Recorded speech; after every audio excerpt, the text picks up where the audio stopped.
Hello, आप मालती वर्मा बोल रही हैं? बोलिए। आपकी बेटी थाने में है। होटल में छापा पड़ा था, सेक्स रैकेट में पकड़ा है। ये क्या कह रहे हैं? आप शरीफ लोग लगते हैं, अभी लिखा पढ़त नहीं की है। देखिए, आपकी इज्जत है। जी?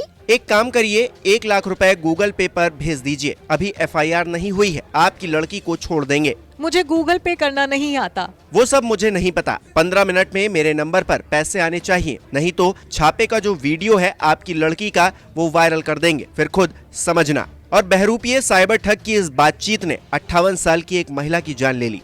मामला है ताजनगरी आगरा का, जहां पर एक सरकारी स्कूल टीचर मालती वर्मा को एक ब्लैकमेलर ने 4 घंटे तक डिजिटल अरेस्ट में रखा। पुलिस की वर्दी पहने शख्स की फोटो लगाकर व्हाट्सएप पर उसने 8 मिनट में 10 बार कॉल किए और हर बार यही कहता रहा कि बेटी सेक्स रैकेट में पकड़ी गई है, बचाने के लिए 1 लाख रुपए गूगल पे पर भेज दो। ये सुनकर मालती सदमे में आ गई और हार्ट अटैक से उनकी मौत हो गई। इस घटना के बाद मृतका के घर पर कोहराम मचा हुआ है।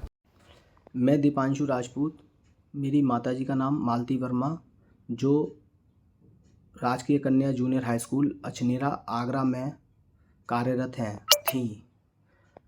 उक्त दिनांक 30/9/2024 को मेरी माताजी को तकरीबन 12 बजे एक कॉल आया, जिसमें बोला गया कि आपकी बेटी एक सेक्स रैकेट में पकड़ी गई है। अगर आपको उसे छुड़वाना है तो 1 लाख रुपया मैं आपको नंबर देता हूँ, उस नंबर पर भेज दो। बिना कुछ किए आपकी बेटी अपने आप आपके घर आ जाएगी।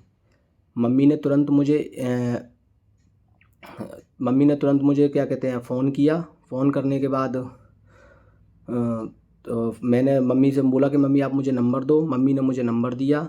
नंबर जैसे ही मैंने देखा वो +92 से था। मैंने मम्मी को फ़ोन करके बोला कि ये जो नंबर है ये फ्रॉड नंबर है, आप मम्मी वो मत करो। लेकिन एंजाइटी के कारण अगर किसी की बेटी के साथ अगर ऐसा कोई फ़ोन आया हो या कुछ भी हो तो उस माँ पे क्या बीतेगी, तो उनकी हालत वहाँ से ख़राब होना चालू हो गई। और मैंने उन्हें समझाया, फ़ोन किया कि मम्मी ऐसी कोई टेंशन नहीं है। मैंने फ़ोन पे बहन से भी बात करी, बहन भी अपने कॉलेज में थी, कोई ऐसी दिक्कत नहीं थी। फिर तकरीबन मम्मी अपना स्कूल ख़त्म करने के बाद घर पर आईं। घर पे आते ही रास्ते में भी उनकी तबीयत सी ख़राब हो रही थी, और जैसे ही वो अपने घर पर आईं, आने के बाद उनकी और तबीयत थोड़ी सी और ज़्यादा ख़राब हुई। फिर उन्होंने बोला मुझे अजीब सा पेन हो रहा है, दर्द या गैस सी हो रही है। तो फिर उसके लिए मम्मी को हमने कोल्ड ड्रिंक दी और एक इनो पिलाई, और फिर अचानक ही ऐसे करते करते ही मम्मी की तबीयत ख़राब हो गई। प्रिय ननद जाती 3:45 बजे के समथिंग कि भाभी मम्मी की ज़्यादा तबीयत खराब, नीचे बुला रही हैं आपको।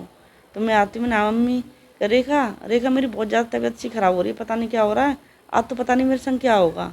मम्मी ऐसा क्यों बोल रही हो आप, तो भैया सामने अंकल है कि उनको बुला ला तू। तो कि उन्हें पता था कि पापा ऑटो लेने गए हैं और मेरे घर में कोई ऐसा नहीं है कि मुझे कोई उठा सके, तो वो मुझे बिठवा देंगे। तो मैं गई हूँ तो यहाँ पे कोई दिखाई नहीं देता मुझे। फिर मैं अंदर आती हूँ तो एकदम हाथ पर ठंडे पड़े होते हैं उनको। तो ये सामने रजनी आंटी रहती है, उनको बुलाने गई हूँ मैंने, आंटी चलना प्लीज़, मेरी मम्मी की तबीयत ख़राब है। तो वो तुरंत आती हैं। फिर ये 2 वर्कर इधर लगे होते हैं, पेंट का काम करे। तो मैंने भैया आ जाओ प्लीज़, मेरी मम्मी को उठवा दो, उनकी ज़्यादा तबीयत ख़राब है। तो वो लोग भी आ जाते हैं, इतने मेरे हस्बैंड भी आ जाते हैं, ससुर भी आ जाते हैं। तो उन्होंने गाड़ी निकाल के तुरंत ऐसे तैसे सबकी सहायता से उठा के गाड़ी में ले जाते हैं। फिर उनको साकेत पड़ता है हमारे पास हॉस्पिटल, तो उसमें ले जाते हैं। उन्होंने बोला इमरजेंसी ले जाओ उनको। वहाँ से SN कॉलेज ले जाते हैं, वहाँ से भी उनको चेक करके उन्होंने मृत घोषित कर दिया। फिर पापा बोलते हैं बेटा एक जगह और दिखा लो। फिर पुष्पांजलि ले जाते हैं, वहाँ से भी मृत घोषित कर दिया। बहरहाल परिजनों की तहरीर के बाद पुलिस मामले की जांच पड़ताल कर रही है। देखिए, एक व्यक्ति जिनका नाम सुचरण वर्मा है, अभी पुलिस के पास तहरीर लेके आते हैं। बोलते हैं कि उनकी पत्नी जो मालती वर्मा है, उनका हृदय गति रुकने के कारण 30 तारीख को देहांत हो गया है।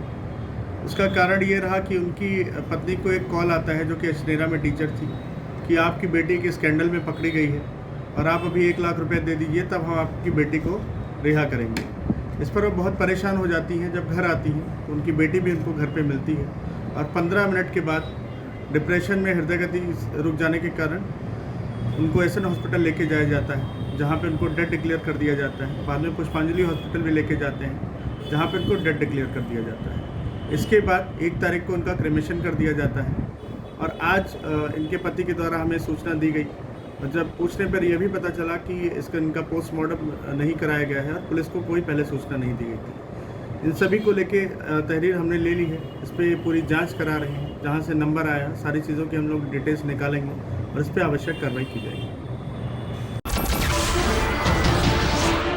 नमस्कार, मैं हूं मानक गुप्ता। अगर आपको हमारा ये वीडियो पसंद आया हो तो इसे लाइक और शेयर जरूर करें और हाँ, हमें सब्सक्राइब और फॉलो करना ना भूलें ताकि आप देश और दुनिया की कोई खबर मिस ना करें। तो जुड़े रहिए हमारे साथ और देखते रहिए न्यूज़ 24।